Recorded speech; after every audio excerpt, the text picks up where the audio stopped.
کړی چې سړی ځان له قرباني والي دا به ډېره زیاته غوره یو که نه دا حصه والي شریک شي د 2 کسانو سره. ظاهره خبره ده چې د 2 کسانو قرباني خو رخصت دی. جابر ابن عبدالله فرمایي د رسول الله په زمانه کې موږ داسې کار کوو چې کم به ګډانو نو په هغې کې به یو کسو او چې کم به اوښانو یا به غواګانې نو په هغې کې به 2 کسان شریک کېدل. دا یو قسم رخصت دی، عظیمت دا دی، ثواب دا دی چې سړی ځان له یو ګډ والي او په خپله باندې دا قرباني وکړي، ځان له په خپله باندې یوازې کس په ګډ کې نو ځان له قرباني غوره ده.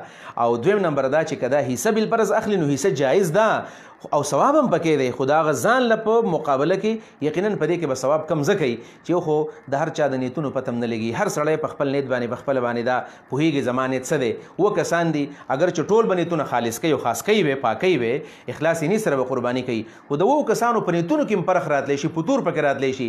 لہذا د یو کس ځان له جدا علاحده قرباني کول دا افضل ده د شریکې حصې نه. یو بل مشهور سوال دی او دا بار بار شوی دی چې سړی د قربانۍ په څاروي کې عقیقه کولی شي که نشي کولی. د قربانۍ د څاروي سره سړی عقیقه کوي، یعنې 2-3 کسان دي، اوښه یې اغوستی دی، غوا یې اغوستی ده، میخ یې اغوستی ده او په هغې کې 3 خو یا 4 کسان دي او هغوی په دې کې قرباني کوي، اضحیه کوي. او 2-3 کسان پکې داسې دي وایي چېرې زموږ ماشوم شوی او موږ یې عقیقه نه ده کړې، موږ په دې عقیقه پکې کوو، او دا جایز ده که ناجایز ده؟ نو جواب دا دی چې عقیقه سړی د قربانۍ د څاروي سره یو ځای کولی شي، دا جایز عمل دی. ولې جایز عمل دی؟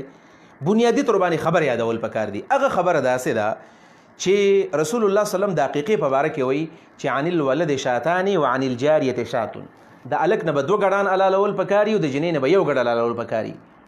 خو په د حضرت انس رضی الله عنه روایت دی، طبرانی کې دی چې حضرت انس صاحب او مرفوع حدیث دی چې د صحابو په زمانو کې د اوښانو نه هم څه شوې ده، عقیقه شوې ده. لہذا غوره عقیقه داره چې د ګډ نه وشي. خو که چا د غټ څاروي نه کوله د اوښ نه کوي یا د غوا نه کوي یا د غوی نه کوي یا د سخي نه کوي نو د هغې نه عقیقه جایز ده.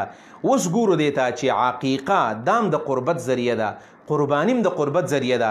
لہذا دواړه یو شان عبادتونه دي، نو په قرباني هم الله ته سړی نږدې کېږي، دام صدقه ده. او بله دا ده چې په عقیقه باندې هم الله ته سړی نږدې کېږي، دام صدقه ده. په دواړو کې قربت مقصود دی. په دې بنیاد باندې دا دواړه جمع کول بالکل جایز دي. که چا جمع کول دا جمع کولی شي.